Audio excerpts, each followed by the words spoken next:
দৰ্শকসকল মই কি ধৰণে ঘৰত ৰুদ্ৰ অভিষেক কৰি আপোনালোকক দেখাবলৈ কৈছিলে গতিকে মা বাবাৰ আশীৰ্বাদ স্বৰূপে আজি সেয়াই আপোনালোকক দেখাব গৈ আছো মোৰ ভিডিঅটো চাই যদি কোনোবাই ভাবিছে যে তেওঁলোকে সেই ধৰণে কৰিব পাৰে সেইটো সম্পূৰ্ণ তেওঁলোকৰ ব্যক্তিগত কথা আৰু ৰুদ্ৰ অভিষেক সকলোতকৈ ভাল কথাটোৱে হৈছে ঘৰত পুৰোহিত মাতি আনি তেনেকৈ কৰা কিন্তু যাৰ ঘৰত ধৰক শিৱলিংগ আছে যেনেকৈ আমাৰে আছে এতিয়া আমিতো সদায় পুৰোহিত মাতি তেনেকৈ কৰিব দিগদাৰী হৈ যায় দিয়কচোন গতিকে মই এই ধৰণে কৰোঁ মানে আৰু ৰুদ্ৰ অভিষেক কৰাৰ আগতে আসন শুদ্ধি আচমন ইত্যাদি থাকে এতিয়া কথাটো হৈছে যিসকলে গুৰু দীক্ষা হৈছে শাস্ত্ৰসন্মতভাৱে তেওঁলোকে জানে কেনেকৈ কি কৰিব লাগে কিন্তু গুৰু দীক্ষা নোলোৱাসকলক এই বিষয়ে মই ক'ব নোৱাৰো কাৰণ যিহেতু মই গুৰু নহয় এতিয়া গুৰু দীক্ষা নোলোৱাকৈ কেনেকৈ আচমন কৰে কি কৰে সেই বিষয়ে মই জ্ঞাত নহয় গতিকে কোনোবা যদি আচমন আসন শুদ্ধি নকৰাকৈও এনেকৈ ৰুদ্ৰ অভিষেক কৰিব বিচাৰে নিশ্চয় কৰিব পাৰে কাৰণ কিয় সৰুতে আমিও যেতিয়া ধৰক মোৰে গুৰু দীক্ষা হোৱা নাছিলে বা এতিয়াও ধৰক যিসকলৰ হোৱা নাই কোনোবা মন্দিৰত গ'লে শিৱলিংগত তেনেকেতো পানী গাখীৰ ইত্যাদি তেনেকেতো ঢালা যায় ধৰক তেতিয়াতো আৰু আসন শুদ্ধি সংকল্পৰ কথা নাহে গতিকে সেইটো আপোনালোকৰ কথা আপোনালোকে কেনেকৈ ভাল দেখে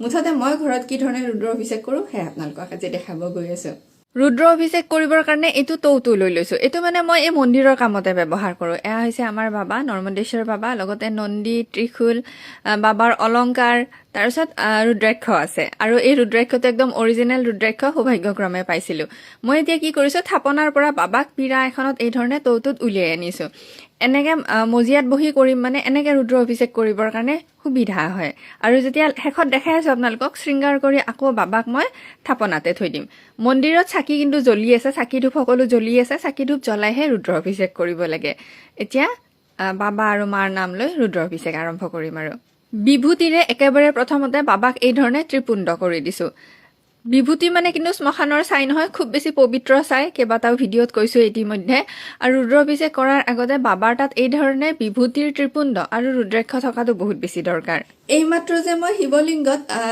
বিভূতিৰে মানে এই ধৰণে ত্ৰিপুণ্ড কৰি দিছো ঠিক তেনেকৈ ময়ো ত্ৰিপুণ্ড কৰি লৈছো আৰু যিহেতু আপোনালোকে দেখিছে পীঠখনত ৰুদ্ৰাক্ষ এটা আছে ময়ো ৰুদ্ৰাক্ষৰ মালা ধাৰণ কৰি লৈছো মানে কথাটো হৈছে ৰুদ্ৰ অভিষেক কৰাৰ আগতে বাবাৰ দৰে তেনেকৈ আগতে ৰুদ্ৰাক্ষৰ মালা আৰু বিভূতিৰ ত্ৰিপুণ্ড নহলেও ফোট এটা লোৱাটো অত্যন্ত দৰকাৰ এইখিনি কৰিবই লাগে মানে ৰুদ্ৰ অভিষেক কৰাৰ আগতে আৰু ৰুদ্ৰাক্ষৰ মালা প্ৰকৃত ৰুদ্ৰাক্ষৰ মালা বিচাৰি পাব টান গতিকে ইমান ভাবিব নালাগে এনেই সাধাৰণ দোকানত যি ৰুদ্ৰাক্ষৰ মালা পায় সেয়া কিনি পিন্ধিলেও কথা নাই যিসকলে ৰুদ্ৰ অভিষেক কৰিম বুলি ভাবিছে এই ধৰণে কাৰণ কিয় আপুনিতো বিশ্বাসেৰে এইডাল সঁচা বুলি ভাবিয়ে কিনিছে হয়নে গতিকে আপোনাৰ বিশ্বাসতে এইডাল মানে ৰুদ্ৰ অভিষেক সদায় প্ৰথমতে পানীৰে কৰা হয় পানীখিনি যদি আৰু অলপ বিশেষ কৰিব বিচাৰো তেতিয়া মই ইয়াতে কেইটামান দি দিওঁ নাভাঙা চাউল বগা চন্দন অকমান মিহলাই দি দিওঁ বগা ফুল বা নীলা অপৰাজিতা ফুল এটা দি দিওঁ মুঠতে কিবা এটা ফুল দিওঁ আৰু পানীখিনিত অকমান মা গংগাৰ পানীও মিহলি কৰি দিওঁ এয়া সেই কেদাৰনাথত যাওঁতে ঋষিকেশৰ পৰা অনা আছিলে পানীখিনি 1-2 টোপ গংগাৰ পানী দিলেও হয় মানে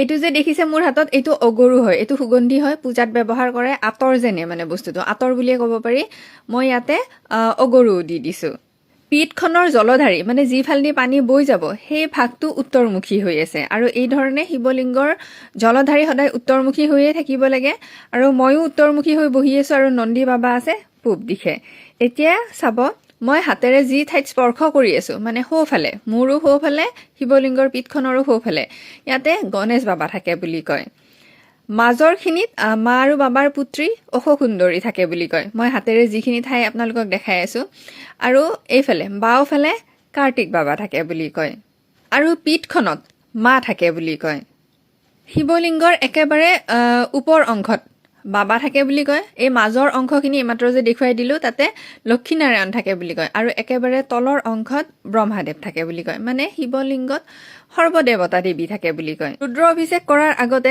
গণেশ বাবা আৰু মা পাৰ্বতীৰ পূজা কৰি লোৱাটো ভাল মই সেইখিনি কৰি লৈছো ইতিমধ্যে মন্দিৰত এতিয়া মই ৰুদ্ৰ অভিষেক কৰিম এতিয়া একেবাৰে প্ৰথমতে কি কৰিম এই লতাটোৰে পানীখিনি মই যি ঠাইত গণেশ বাবা আছে সেই ঠাইত ঢালিম মানে শিৱলিংগত পানী ঢালিলে সদায় যি ঠাইত গণেশ বাবা আছে সেই ঠাইত ঢালিব লাগে তাৰপিছত যি ঠাইত কাৰ্তিক বাবা আছে সেইখিনিত তাৰপিছত মা অশোক সুন্দৰীৰ ঠাইত আৰু তাৰপিছত ক্লকৱাইজ আমি ঢালিম পীঠখনত তাৰ পিছতহে আমি শিৱলিংগত পানী ঢালিম আৰু এইখিনি কৰি থাকোঁতে বাবাক চিন্তা কৰি থকাটো ভাল আৰু বাবাৰ পঞ্চাক্ষৰী মন্ত্ৰ ওম নমঃ শিৱায় নহ'লে বাবাৰ দশাক্ষৰী মন্ত্ৰ ওম নমঃ ভগৱতে ৰুদ্ৰায় বা আপোনালোকে যেনেকৈ বাবাক ভাল পায় তেনেকৈ স্মৰণ কৰি থকাটো ভাল আৰু মনতে সদায় এইটো ৰখাটো ভাল যে যি কৰিছে মানে তাত যদি কিবা ভুল ভ্ৰান্তি হয় বাবাই যাতে ক্ষমা কৰি দিয়ে আৰু শুদ্ধ পথেৰে আগুৱাই লৈ যায়। এয়া প্ৰথম পানী ঢালা হৈ গ'ল মানে পানীৰ লগত যে ফুলপাহ আছিলে সেই পাহো মই বাবাৰ ওচৰতে থৈ দিছোঁ। এইবাৰ দিম এৱা গাখীৰ, গৰম নকৰা গৰুৰ গাখীৰ। ইচ্ছা কৰিলে মাটিৰ পাত্ৰৰেও এই ধৰণে ঢালিব পাৰি, কিন্তু মই শৃংগীৰে ঢালোঁ। শাস্ত্ৰত এইটো উল্লেখ আছে শৃংগীৰে পানী হওক বা এই ধৰণে দুগ্ধ হওক শিৱলিংগত অভিষেক কৰাটো অত্যন্ত শুভ, খুব বেছি ভাল মানে। এইটো গৌমুখী শৃংগী বুলি কয়। পূজাৰ বাচন বৰ্তন পোৱা দোকানত পাই যাব, চাইজ লৈ দাম হয় 500ৰ পৰা 1200 মানৰ ভিতৰত পাই যাব মুঠতে। ইয়াতে মই গাখীৰখিনি ঢালি দিছোঁ আৰু এইটোৰে মই অভিষেক কৰিম। মানে শৃংগীৰে অভিষেক কৰাৰ ক্ষেত্ৰত কি হয় বহুত সময় অভিষেক কৰিব পাৰি আৰু ধুনীয়াকৈ কিবা যদি মন্ত্ৰ পাঠ, শিৱ সহস্ৰ নাম, শিৱ অষ্টোত্তৰ শতনাম নহ'লে লিংগ স্তোত্ৰম যি পঢ়ে মানে সেয়া ধুনীয়াকৈ পাঠ কৰি থাকিব পাৰি। এনেকৈ শৃংগীৰে অভিষেক কৰি যে ইমান ভাল লাগে নহয় দৰ্শকসকল, যিসকলে কৰি পাইছে তেওঁলোকেতো জানিবই, একদম মানে বহুত বেলেগ ধৰণৰ আনন্দ। আৰু মই ভিডিঅ'টো এইখিনি কাটি দিছোঁ, নহ'লে বহুত সময় লাগিছিলে মানে মোৰ এইখিনি কৰিব। গাখীৰ দিয়া হোৱাৰ পিছত শৃংগীৰে আকৌ মই পানী দিছোঁ, মানে এবিধ বস্তু দি উঠি পানী দিব লাগে। প্ৰথমতে পানী দিলোঁ, তাৰপিছত গাখীৰ দিলোঁ, আকৌ পানী দিছোঁ। কেঁচা গাখীৰৰ দৈ তৈয়াৰ কৰি থৈ দিছিলোঁ, এয়া মই দৈ দিম এতিয়া। দৈ দিয়া হৈ গ'ল, দৈ দিয়াৰ পিছত পুনৰ মই পানী দিম। পানী দিয়াৰ পিছত দেশী গৰুৰ গাখীৰৰ পৰা প্ৰস্তুত কৰা ঘি আছিলে, ঠাণ্ডাৰ দিন যে ঘিখিনি গলাই নাছিলে, এয়া মই আঙুলিৰে ঘি দি দিছোঁ। গৰম দিনত কথা নাই, ঘিবোৰ গলিয়ে থাকে, ডাইৰেক্ট ঢালি দিব পাৰি। ঠাণ্ডাৰ দিনত এনেকৈ দি দিওঁ মানে মই। কৈছিলোঁ নহয় এবিধ সামগ্ৰী দিয়াৰ পিছত পানী দিম বুলি, ঘি দিয়াৰ পিছত এয়া পুনৰ মই পানী ঢালি দিছোঁ। আৰু সেই স্পেচিয়েল পানীবিধে মানে সকলোখিনি যে মিহলাই দিছিলোঁ, গংগা জল, চন্দন, আতৰ, চাউল, সেয়া পানীয়ে মই দি আছোঁ। মুছলপুৰত সেইদিনাখন পিয়ৰ মৌ পাইছিলোঁ। এনেকুৱা বস্তুবিলাক দেখিলে বাবালৈ প্ৰথম হেই লাগে মানে যে বাবাক দিম আৰু পিয়ৰ মৌনো আজিকালি পাবই টান দিয়কচোন। সেই পিয়ৰ মৌ গলাই নাছিলে, ঠাণ্ডাৰ দিন কাৰণে গোট বান্ধি আছিলে, এয়া দিলোঁ মই মৌখিনিও ঘিৰ দৰে তেনেকৈ দি দিছোঁ। তাৰপিছত পুনৰ মই এয়া পানী দিলোঁ। কোনোবাই যদি ইচ্ছা কৰে এইখিনি সময়তে বিভিন্ন ফলৰ ৰস, তিয়হৰ ৰস, তৰমুজৰ ৰস, বোলে নহয় আমৰ ৰস, যি দিব বিচাৰে ফলৰ ৰসেৰে অভিষেক কৰিব পাৰে, নিশ্চয় পাৰে কৰিব। মাজতে মই মিচিৰি আৰু গুড় দিছিলোঁ, সেইখিনি মোৰ ভিডিঅ' কৰা নহ'লে বাৰু। সেই মিচিৰি আৰু গুড় দি পুনৰ পানী দিছিলোঁ। তাৰপিছত একেবাৰে শেষত এয়া আতৰ, মানে সেই অগৰু আছিলে যে সুগন্ধি, সেয়া দিছোঁ। সুগন্ধি দি আৰু এয়া দিলোঁ মই পানী। এতিয়া মই যে ইমান কেইবিধ বস্তু দিলোঁ, কেতিয়াবা যদি নিমিলে কেৱল মাত্ৰ মই গাখীৰেৰেও কৰি থওঁ, কেতিয়াবা দৈ থাকিলে দৈৰেও কৰোঁ। মানে সদায় যে তেনেকৈ দিব পাৰিম সেইটো কথা নহয়, যেতিয়া যেনেকৈ মিলে মই তেনেকৈ দিওঁ তাৰমানে। আৰু চেষ্টা কৰোঁ বিশেষ তিথিসমূহত যাতে সকলোখিনিৰে কৰিব পাৰোঁ। এতিয়া অহাকালি মহাশিৱৰাত্ৰি, অহাকালি মই ফলৰ ৰস ইত্যাদি কৰি সকলোখিনি দিম। এতিয়া কি কৰিম, এতিয়া অভিষেক কৰা হৈ গ'ল যিহেতু, বাবাক নন্দীক গোটেইখিনি ধুই মই যিখন কাঁহীত ধৰক শৃংগাৰ কৰিম তালৈ আনি আছোঁ। মানে ঘৰত শিৱলিংগ থাকিলে সদায় অভিষেক কৰিব লাগে, এলতা পানীৰে হ'লেও অভিষেক কৰিব লাগে। মানে অভিষেক নকৰাকৈ শিৱলিংগ ৰাখিব নালাগে। ঔষধ ইত্যাদি লাগিলে সেইটো বেলেগ কথা বাৰু। যদি কোনোবাই ইচ্ছা কৰে বেলপাত গুড়া কৰিও অভিষেক কৰিব পাৰে। তেনেকুৱা সামগ্ৰী আৰু বহুত আছে, কম দিয়ক বাৰু কেতিয়াবা। আৰু অভিষেক কৰা পানীখিনি য'তে ত'তে নেপেলাওঁ, তুলসীৰ গুৰিটো 1 নম্বৰতে নেপেলাওঁ, নাপায় মানে পেলাব। যি ফুল ইত্যাদি ধৰক শিৱলিংগত দিওঁ সেই ফুলৰ গুৰিতে মই এইখিনি পানী দিম, তাৰমানে অপৰাজিতাৰ গুৰিত দিম। আৰু এইখিনি হ'ল বাবাক ধুনীয়াকৈ মই এতিয়া মচি ল'ম। লৈ সুন্দৰকৈ যেনেকৈ বাবাক থৈ দিওঁ তেনেকৈ থৈ দিম। মই কোৱাই নাই নহয়, এয়া আমাৰ নৰ্মদেশ্বৰ বাবা। সেই যে মধ্যপ্ৰদেশৰ ওমকাৰেশ্বৰ জ্যোতিৰ্লিংগ আছে তাৰে পৰা অনা গৈছিলে, বাকাৱা নামৰ গাঁও এখনৰ পৰা। আৰু নৰ্মদেশ্বৰ শিৱলিংগ মানে নৰ্মদা নদীত পোৱা শিৱলিংগ হৈছে অতি বিশেষ শিৱলিংগ। এইটো কথা বিভিন্ন শাস্ত্ৰত আছে, নৰ্মদা পুৰাণতো লিখা আছে। আমি কেদাৰনাথ গৈ ঘূৰি অহাৰ পিছত অতি আচৰিতভাৱে বাবা আমাৰ ঘৰত আহিছিলে। এতিয়া একেবাৰে প্ৰথমতে এয়া বাবাক দি দিছোঁ যজ্ঞোপবীত। যজ্ঞোপবীত মানে সহজতে যদি ক'ব যাওঁ এই লগুণ বুলি কয় যে সেয়া। এতিয়া বাবাক বগা চন্দনেৰে ফোট দিম, ফোট মানে সেই ত্ৰিপুণ্ড কৰি দিম। আৰু বাবাক হালধীয়া বা বগা চন্দন দিব পাৰি। ত্ৰিপুণ্ড কৰি মানে চাব, এয়া যে মোৰ সোঁ হাতখনৰ মাজৰ 3টা আঙুলিৰে এই ধৰণে লৈ লৈছোঁ, লৈ এয়াৰে একদম চিধাকে টানি দিম, তাৰমানে সেয়াই হৈছে ত্ৰিপুণ্ড। তেনেকৈ মানে মই নিজেও বিভূতিৰ ফোট লৈছিলোঁ আৰু বাবাকো তেনেকৈ দিছিলোঁ বিভূতিৰ ফোট একেবাৰে প্ৰথমতে। এয়া এই ধৰণে ফোট লোৱা পদ্ধতিটোক মানে ত্ৰিপুণ্ড বুলি কোৱা হয়। শিৱ বাবাক তেনেকৈ দিয়া হয় মানে। এতিয়া বিভূতিৰেও এই ধৰণে ত্ৰিপুণ্ড কৰিয়ে বাবাক পুনৰ ফোট দিম। এয়া চাওক, মানে মই এয়া শৃংগাৰ কৰি আছোঁ অভিষেক কৰা হোৱাৰ পিছত। মানে সহজ অৰ্থত ক'ব গ'লে বাবাক গা পা ধুৱাই এতিয়া মই সজাই আছোঁ, সেয়াই শৃংগাৰ। এতিয়া বিভিন্ন ধৰণৰ ফুল, আমাৰ ঘৰত যি ফুল আছিলে আৰু এই মুহূৰ্তত ধৰক সেই ফুলেৰে বাবাক এই ধৰণে সজাই দিছোঁ। বাবাক বগা ফুল দিব পাৰি, দোৰোণ শাকৰ ফুল, আকন ফুল, নীলা অপৰাজিতা, বগা অপৰাজিতা, নাৰ্জী ফুল বাবাৰ বহুত বেছি প্ৰিয়। এইবিলাক ফুল বাবাক দিব পাৰি মানে। মই নয়নতৰা ফুলো দিছোঁ, কাৰণ এই ফুলবিধ ৰঙা নহয়, সেইকাৰণে দিছোঁ। ৰঙা ফুল আচলতে বাবাক দিব নালাগে। দুবৰিও দিছোঁ আৰু ঘৰৰে নাৰ্জী ফুল দিছোঁ। হালধীয়া বা বগা কৰবী ফুলো দিব পাৰি বাবাক। দুবৰিও দিছোঁ বাবাক। মই ইতিমধ্যে গণেশ বাবা আৰু মাক পূজা কৰি উঠিছোৱে মানে, সেইকাৰণে পিঠখনত আৰু মই গণেশ বাবা আৰু মাক পৃথককৈ দিয়া নাই।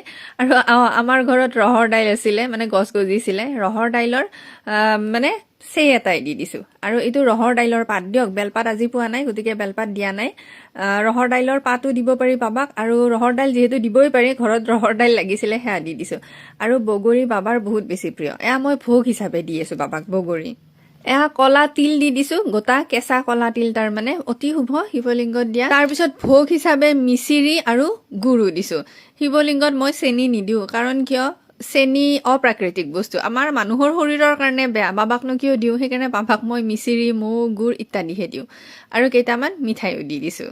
শিৱলিংগত যে এয়া মিঠাই আৰু বগৰী দিছোঁ, এয়া কিন্তু প্ৰসাদ হিচাপে আমি খাওঁ।